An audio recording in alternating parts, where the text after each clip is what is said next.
Kali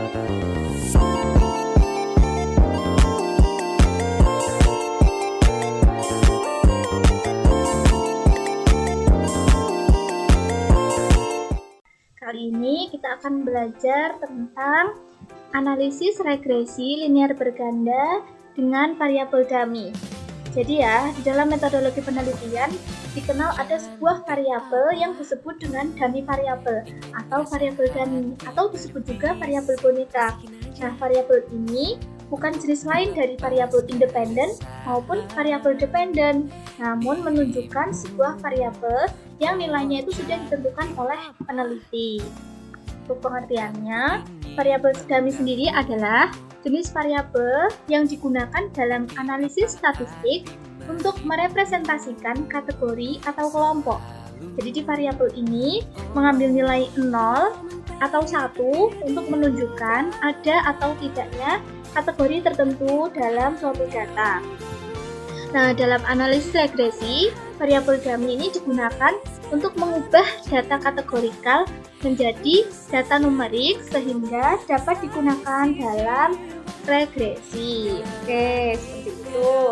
Selanjutnya, mengapa sih kita harus menggunakan variabel dummy? Nah, yang pertama ini alasannya adalah mengikutsertakan variabel kategorikal dalam analisis regresi. Jadi, data kategorikal ini contohnya adalah jenis kelamin, ras, pendidikan, atau status pernikahan. Ini tidak bisa langsung digunakan dalam model regresi yang memerlukan data numerik. Sehingga variabel dummy ini mengubah kategori ini menjadi nilai numerik 0 atau 1 sehingga dapat dimasukkan ke dalam model regresi.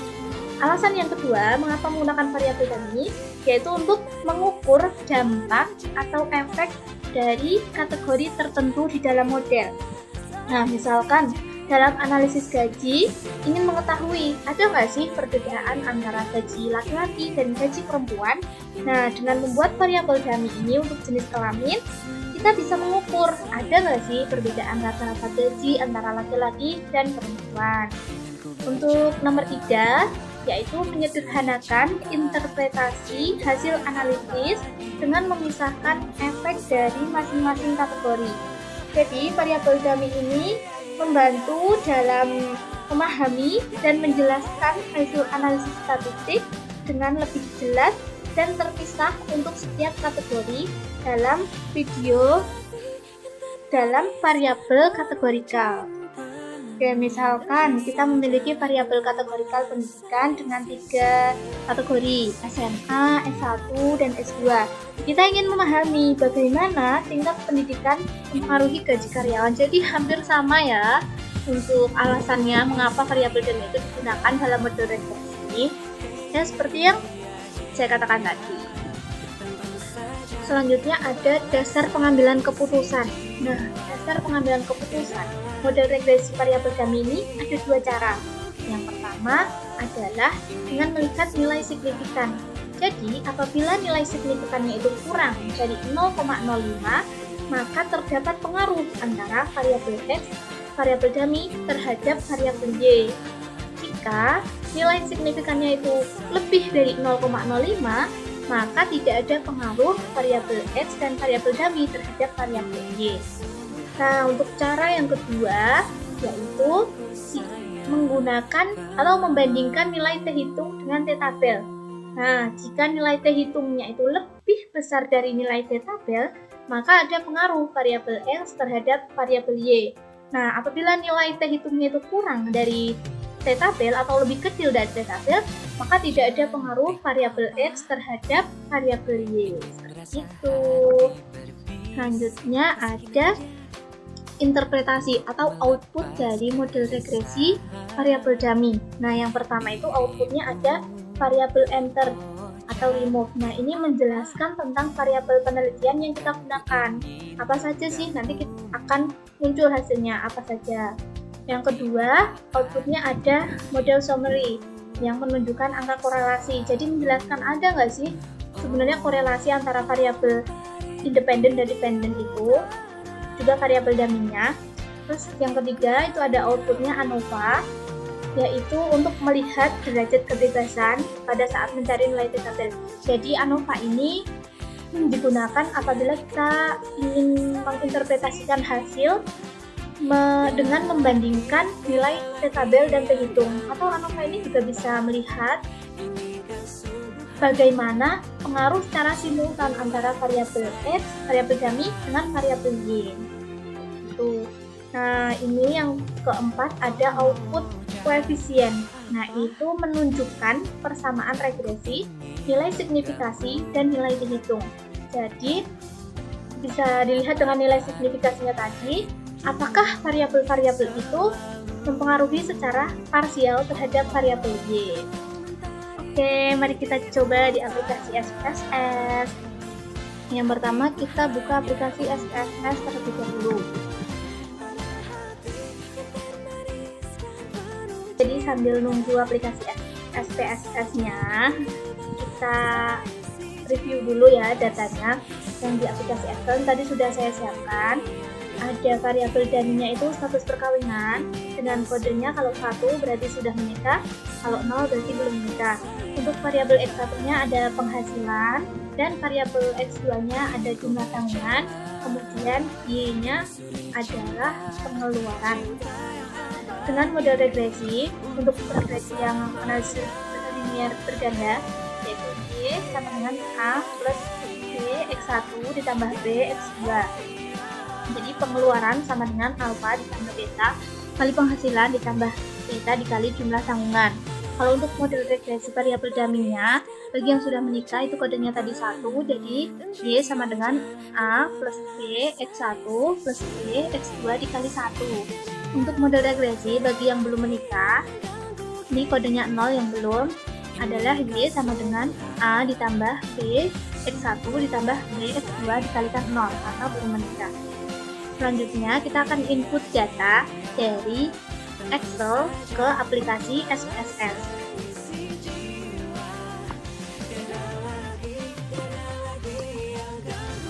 Kita buka aplikasi SPSS.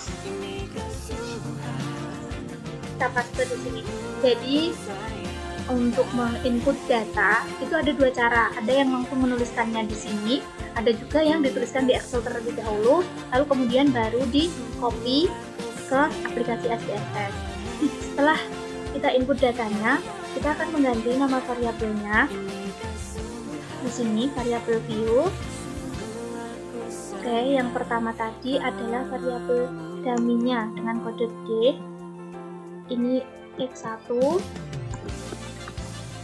ini X2, ini Y. Variabel desimalnya kita ganti 0 dulu.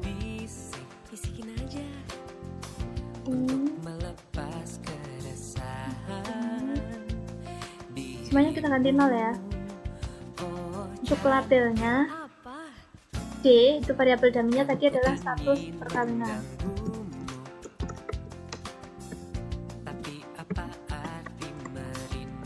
X1-nya adalah penghasilan, X2-nya adalah jumlah tanggungan, dan Y-nya adalah pengeluaran.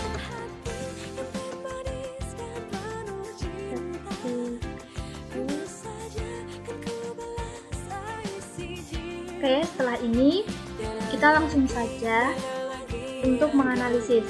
Yang pertama, klik Analyze, klik Regression, pilih Linear.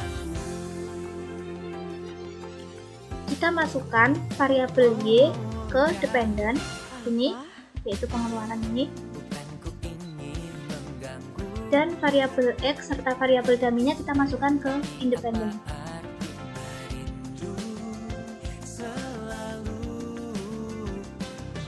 Setelah seperti ini, kita pilih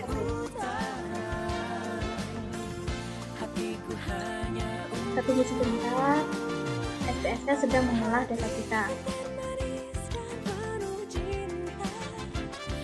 Oke, ini dia hasilnya. Jadi, seperti yang saya jelaskan di PPT tadi, bahwa output dari analisis regresi ini ada 4, yaitu variabel enter, model summary, ANOVA, dan koefisien.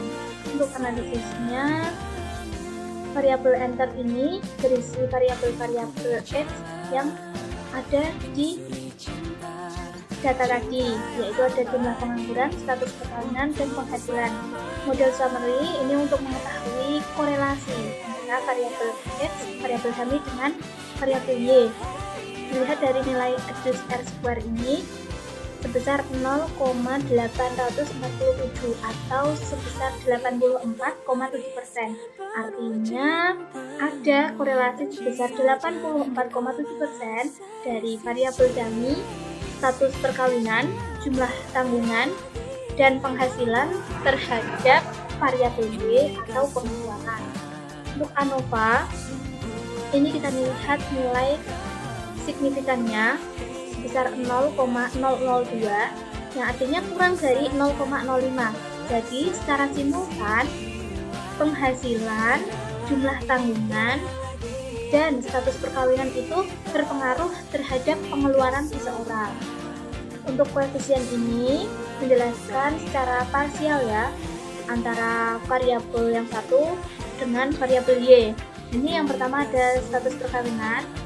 Nilai signifikannya sebesar 0,926, artinya lebih dari 0,05. Jadi tidak ada pengaruh antara status perkawinan terhadap pengeluaran seseorang.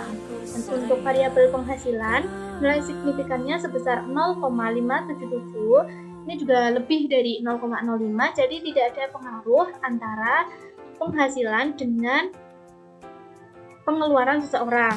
Untuk variabel jumlah tanggungan, nilai signifikannya adalah sebesar 0,154, itu juga lebih dari 0,05. Jadi tidak ada pengaruh antara jumlah tanggungan dengan pengeluaran seseorang. Oke, jadi dapat disimpulkan ya, apabila secara parsial maka variabel-variabel tadi itu tidak berpengaruh, tapi apabila secara simultan, secara bersama-sama, maka variabel jumlah tanggungan, status perkawinan, dan penghasilan itu berpengaruh terhadap pengeluaran. Hitungan untuk model regresinya. Jadi setelah kita analisis tadi ada pengaruh atau tidak menggunakan nilai signifikan, sekarang kita menghitung nilai regresinya. Nah, untuk pengeluaran yang tanpa variabel dummy itu sebesar Rp1.110.169,700 dan untuk yang menggunakan variabel dummy, untuk yang sudah menikah dengan kode 1, pengeluaran rata-rata pengeluarannya adalah sebesar Rp1.016.949,364, dan untuk yang belum menikah rata-rata pengeluarannya adalah sebesar Rp1.110.169,700. Oke, cukup sekian video kali ini.